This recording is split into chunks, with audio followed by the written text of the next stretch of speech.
Good morning. You always do that for the sound person so they know how loud that you talk. Anybody cannot hear me, raise your hand. That's as good as my jokes get. All right? So, today, are we as a society going to have a mutual beneficial interpersonal relationships as Christ desires?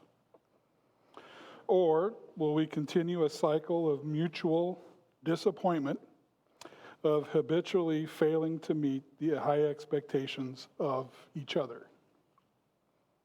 Oh boy. So, anybody know who I am? Okay, a few hands there. All right, good. I am Troy Emliy, E-M-L-E-Y. There's only a handful of Emleys in the United States, so nobody can spell my name correctly. That's just the way it goes. So, I am currently the head coach of sports shooting at Hawkeye Community College here in Waterloo, Iowa. So I have a unique kind of experience with interpersonal relationships. I've also been a minister of 3-4 different congregations. So the interpersonal relationship between a congregation and a minister. The interpersonal relationships between a coach, his boss, the athletic director, and the team. So I've also been a substitute teacher. And so the interpersonal relationships between superintendent, principal, teacher, sub, and student. I've also been a school bus driver. So the interpersonal relationship of someone always staring at the back of my head and I'm the one who is driving. And I only have a little bit of a window to figure out what's going on behind me. And trying to get people home and to school safely as they're doing whatever they're doing behind you, whether they're paying attention or not, as I have a bus superintendent who's my boss, myself, and students on the bus. I'm also a husband, been married. We're working on our 30th year. Have 3 children. The oldest is 27. The youngest is 16. So, interpersonal relationships. Worked several different places. I used to work for manufactured housing. Having a boss, having a lead man, having a boss, and a whole bunch of co-laborers. I really didn't have any oversight over anybody as I worked manufactured housing. So yes, I've also had jobs where I haven't been in a leadership position. So as we look today at Ephesians chapter 6, verses 1 through 9, I am going to go back first to Ephesians chapter 5, verses 1 and 2. I think that's what Paul is trying to start and continue on, what we need to do as Christians, what the church in Ephesus needs to do. The church in Ephesus, I don't think, is much different than us. It's in a kind of a polytheistic, many gods in the culture. Many distractions, pulling and tugging as to which way we need to go. The Christians trying to figure out, okay, is this new a startup religion, this new that is so old? I've joined this church. Is all of it worth it? Is the rest of my family with me in this new church? Are they not? Are my friends in this new church? Or are they not? Letter of Paul to the Ephesians. So in Ephesians 5, 1 through 2, therefore be imitators of God as beloved children, and walk in love, just as Christ also loved you and gave himself up for us, as an offering of sacrifice to God, as a fragrant aroma. That seems to be where he goes to what we need to do. Last week we talked about husbands and wives, what we need to do. So as we're going to look at Ephesians 6, 1 through 9, love God as he has loved us in the relationships of a child and parent and a slave and a master. And I think because there's a bigger principle going on here than just a child and parent relationship, a slave and master relationship. There's an overall principle that is in Christianity through all these things. So let's look at Ephesians chapter 6, 1 through 9. Children, obey your parents in the Lord, for this is right. Honor your father and mother, which is the first commandment with a promise, so that it may be well with you, and that you may live long on the earth. Fathers, do not provoke your children to anger, but bring them up in the discipline and instruction of the Lord. Slaves, be obedient to those who are your masters, accomplished according to the flesh, with fear and trembling, in sincerity of your heart as to Christ, not by way of eye service as men pleasers, but as slaves of Christ, doing the will of God from the heart. With good will render service as to the Lord, and not to men, knowing that whatever good thing each one does, this he will also receive back from the Lord, whether slave or free. And masters, do the same things to them, and give up threatening, knowing that both your master and yours is in heaven, and there is no partiality with him. So we have those who are in charge and those who are not in charge. So in this passage, yes, we have children. They're not in charge.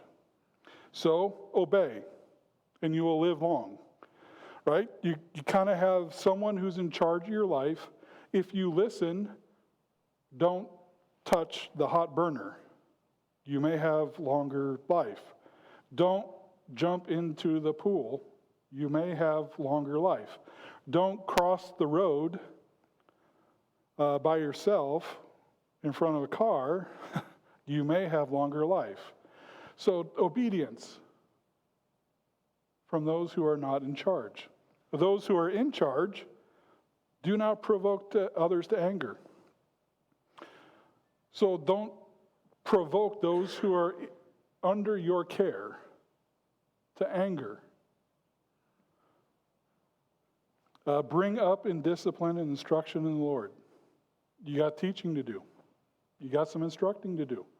You've got some discipline to accomplish without making people angry. Try to do that one on a consistent basis, right? That's difficult to do. If it was easy, everybody'd do it, right?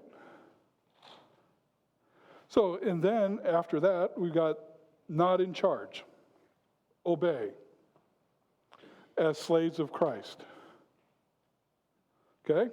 Whatever good thing accomplished will receive back from the Lord. So whenever we've been an employee, whatever we do will come back when we go above and beyond as not one in charge. We'll receive back from the Lord. I kind of shared this example in the Bible study this morning. So this week, on Wednesday, we had practice at 9 o'clock in the morning. Because we're in spring break, the team wanted to have practices earlier. I didn't want to anger them, so we did. Ended up making some of them angry anyway, because they didn't want to get up at 9 to be practicing at 9 o'clock. But I also had a team meeting with a high school team at 7 o'clock in the evening in Estherville. So it's a 3-hour, 15-minute drive. So yes, I left about 3:30 to drive to Estherville.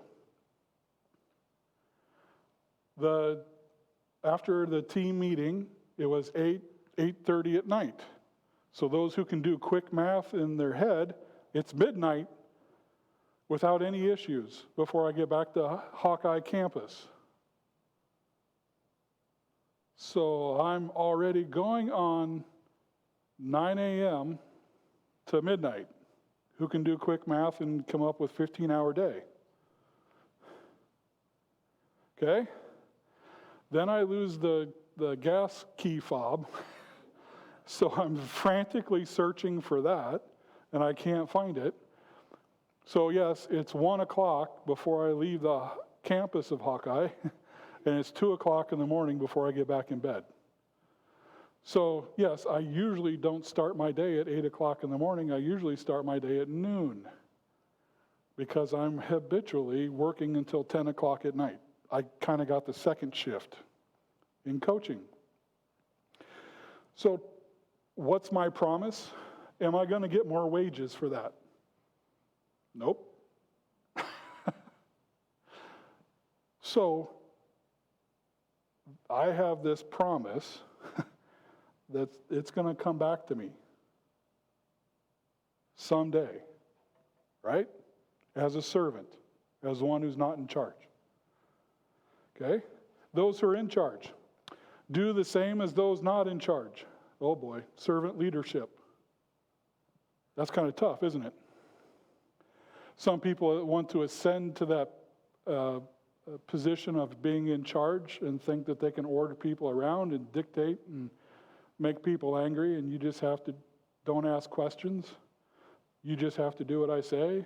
Well, no, you're supposed to act like those who are the servant anyway. And also give up threatening, right? And your master and their master is in heaven. So even I've been the middleman in most of my relationships with work throughout my life. Through the elders are in charge, to I'm the minister, to I've got charge over the congregation, right? So I'm the middleman. Being a substitute teacher, I'm the middleman. Supervisors, I'm also in charge of students. Coach, I've got supervisors who are over me, yet I am the one who has people in charge, in my charge. I'm leading them. So yes, most of the time, that passage, your master and their master is in heaven. Whether you're in charge and you're in or you are not in charge. Kind of makes things a little challenging, doesn't it? That this is how we're supposed to have interpersonal relationships between others as we travel this sod as Christians. So, would we have the political instability in the United States in these days if Christians love their neighbor as themselves? As we look at the majority and minority relationships in the United States,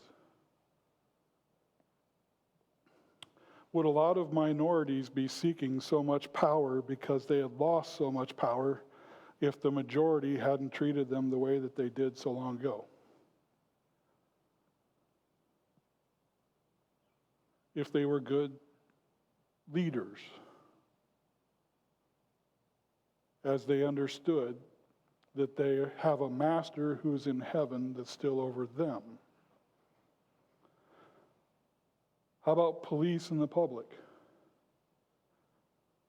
How many have seen videos? There might be only a few people who've seen the videos of the people trying to catch the cops being angry and trying to catch them doing wrong things on YouTube, right? And how many cops have video of catching people doing wrong things? The understanding that we're not, the police are in charge, but how are those who are not in charge supposed to attend to the police? And is there always a perfect policeman in charge? And is there always a perfect citizen that they're trying to protect?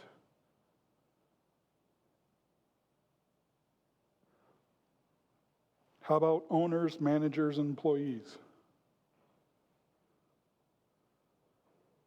Is there always that perfect relationship? And we can also do co-laborers in this. How many times do we have stories of other people doing bad things at work, and their manager is not attending to them, and the people that they are managing aren't doing what they're supposed to be doing either? And we have this whole big issue of how to have interpersonal relationships with each other. How about school board, superintendent, principal, teacher, and student? In those interpersonal relationships, everything could be better, amen? If everybody just acted like they were supposed to. How about politicians and voters? How about Democrats and Republicans? If we all treated each other like we're supposed to, would things be better? How about rich and poor? Those who have and those who do not have. Would there always be issues between rich and the poor if everyone treated everybody like they're supposed to? How about sinner and the royal priesthood, those who are in the pews? What sin do not have represented here today in the congregation? And we love each other, amen? So what sin is not acceptable in the pews? What sin that people commit should not be here if we love the Lord with all of our heart, soul, mind, and strength, and love our neighbor as ourselves? Every sin is represented here, correct? Amen? So, every person should be loved, correct? So, what sin should we not have here today?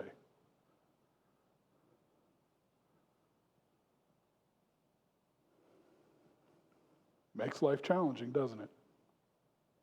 The citizen of the world and the citizen of the kingdom of heaven. How do we treat each other?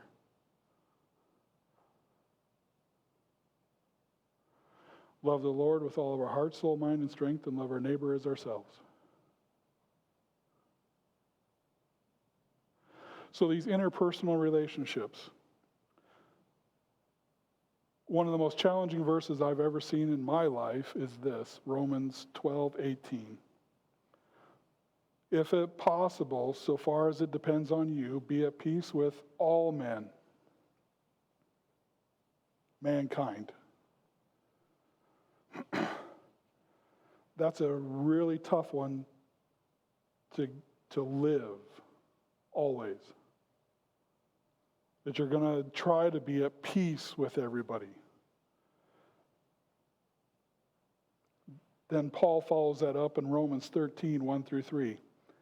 Every person is to be subject to the governing authorities, for there is no authority except from God, and those which exist are established by God. Therefore, whoever resists authority has opposed the ordinance of God, and they who have opposed will receive condemnation upon themselves. For rulers are not a cause for fear for good behavior, but for evil. Do you want to have no fear from authority? Do what is good, and you will have praise from the same. So that passage is more about the people who are not in charge. Obey, just like in our passage in Ephesians 6. Obey the ruling authorities. But this was also, Paul spoke this to the Roman church, where in a few years, the Roman Empire commits genocide against all Christians, hanging them up on a cross or even hanging them upside down on crosses, getting rid of those. And we have these words again. And we do have examples of this that we just read, where leadership did not care how much they angered the Christians. The government did not care how much they angered the Christians, putting them up on crosses and hanging them upside down. It just didn't matter to them. This interpersonal relationship that God desires for this world broke down, and the Christians suffered mightily. And do you believe that it still breaks down today in the United States, and some people are suffering mightily because of it?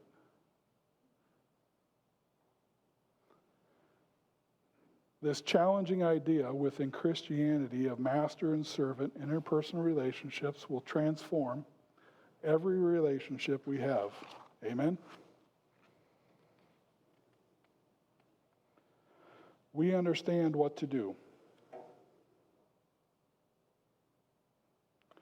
Paul is challenging the church in Ephesus to be imitators of God, walk in love, do not provoke to anger, bring up in discipline and instruction of the Lord, do the same as those in our charge, give up threatening. So that is what we are supposed to accomplish. How do we get this done? Well, truth. Got to tell the truth of who God is, and that God is the master of those in charge and those who are not in charge. The truth of the gospel will help. The gospel of peace will help. The faith in God will help. Salvation will help. And prayer will help. These are the full armor of God. And as they used to say, this is the rest of the story, right? Many of you know Paul Harvey. The rest of the story, the how we accomplish all these things, well, tune in next week. Tim will probably be doing it. See, you got my jokes. I'll tell you how we get this done, but I won't give you the whole sermon because we got to get going. This week, we have a passage that gives us hope that there is something better yet to come. Is the United States the expression of God's kingdom and perfect? Is this the best the Christian is ever going to have? No. The Christian has something better yet to come. We have the child who became a king. We have a servant who became Lord of all. And he waits and has set aside a place different than anything we've ever accomplished in our life, anywhere we've ever dwelled or lived. And it's called heaven. For those who can love the Lord with all their heart, with all their soul, and love their neighbor as themselves. This is what we're called to. This is what we have offered to Christians. A safe place where our government is looking out for us, where we're looking out for other people. This place does exist. And Jesus comes back and takes those who are his to be with him forever. Amen? Will we be counted in their number?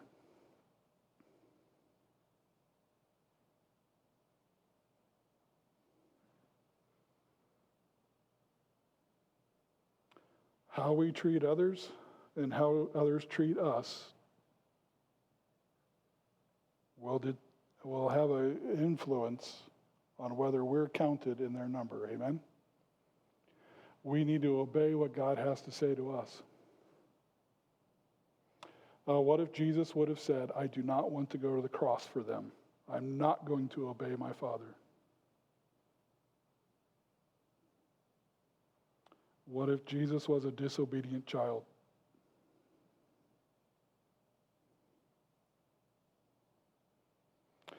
Would we have that hope today as he leads us? He is the same as what he asks us to be. Amen? So, today, what say you? If you want to come forward and you have not given your life to Christ, and you have not made him Lord and Master of your life, maybe we haven't been the child we're supposed to be. Maybe we haven't been the one in charge as we're supposed to be. Do we need accountability in our life, helping us through these days? Please come forward as we sing.